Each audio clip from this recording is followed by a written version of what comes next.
It's the E-Commerce Minute, your daily dose of e-commerce, tech, and retail news with your hosts, Bart Mraz and John Suter. The E-Commerce Minute is a production of Sumo Heavy, a digital commerce consulting firm in Brooklyn, New York, and Philadelphia. Find us on the web at sumoheavy.com. It's E-Commerce Minute, episode number 203. In today's episode, Target tests Fetch reordering system. Target is piloting a reorder service that's powered by smart devices in your home. It will monitor things like toilet paper, hand soap, and paper towels, and reorder the items when supplies get low. The subscription service is called Fetch, and the retailer is launching a campaign on crowdfunding site Indiegogo on May 1st to solicit 250 beta testers for the service. Fetch works like this. When you sign up, you'll receive a special toilet paper spindle, a soap pump, and paper towel roll that are all equipped with sensors and powered via Bluetooth. Each device connects to the Fetch app, where you'll be asked a series of questions like how much of each product you typically use and what brands you prefer. The sensors in the device keep track of your usage and learn by algorithm your usage patterns. Then you'll receive an alert 10 days before when the device thinks you'll run out. If you do nothing, the app will go ahead and reorder the item for you. CNET noted that on average it would cost around $40, and testers should receive the units in October. According to a statement from Target, the company will use the information it gathers from these early consumer tests to evaluate its approach to Target Fetch going forward. When you think about reordering, Amazon is the one to beat. Via their subscription services, you can put many of your commonly used items on autopilot, and of course, there's the handy Dash devices to reorder with a push of a button. Amazon also offers the Dash replenishment service, which allows manufacturers to build the Dash system right into their products.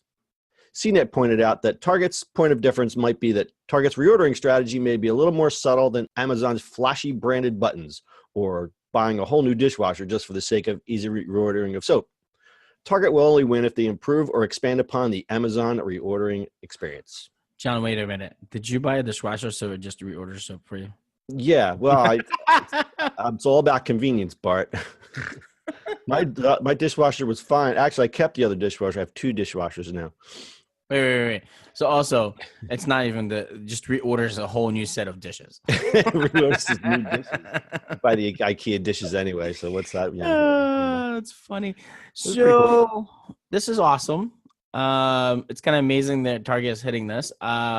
So I have a friend that's about age ago had this idea. It was too early. He had this idea that when you throw like a toothpaste in the trash can, it records it and then reorders for you. Oh, so it was with the trash can. I meant to ask you about this yesterday. Yeah. So it was the trash can was the Bluetooth powered thing, or Yeah, we were playing, like they were playing with stuff. So but a little too early.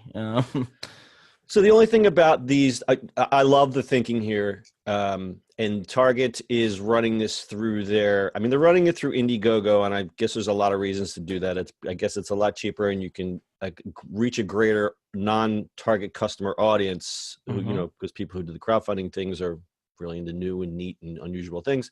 Me. But Target has an innovation team. It's called Target Open House. I'll link to it on our website.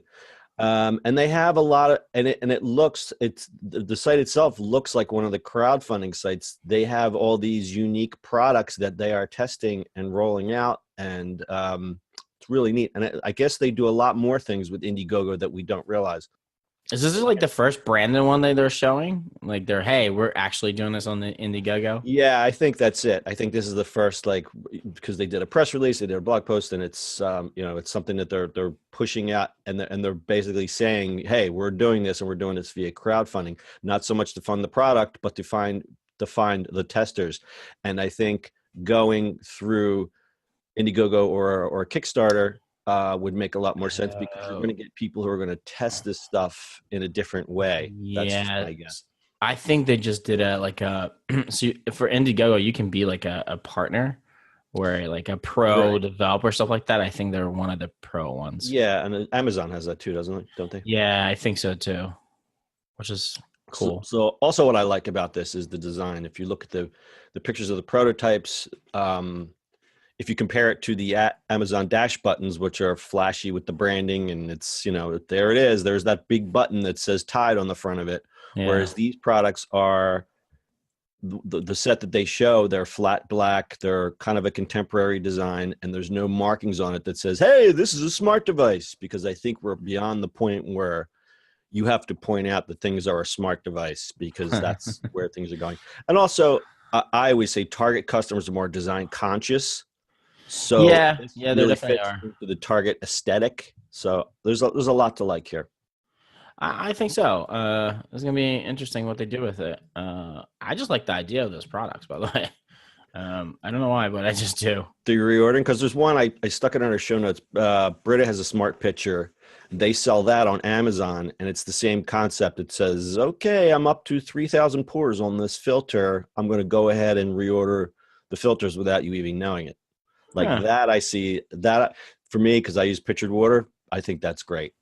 My only thing about now, here's the devil's advocate thing, where things like paper towels and toilet paper, uh, it's like, okay, you use toilet paper, but it's like, what if your usage somehow goes up? Like you pull the paper towel off the spindle because you spilled a gallon of milk on the floor. It's things like that.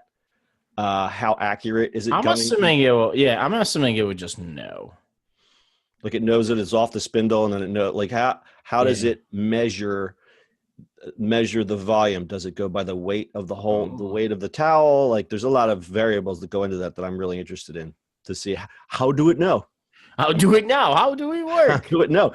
It doesn't know. How does it know how it's hot or cold? So does it know the weight of the roll, or is this goes, okay, it's been 10 days. I think this guy's going to be out of toilet paper. I don't know.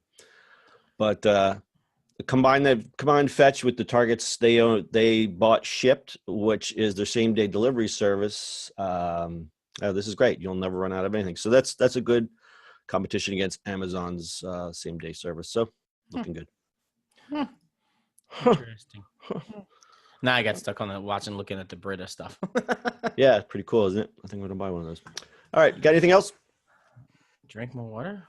Drink more water. Stay hydrated, people. All right, that's your e-commerce minute for today. We'll see you on the internet tomorrow. That's it for today's show.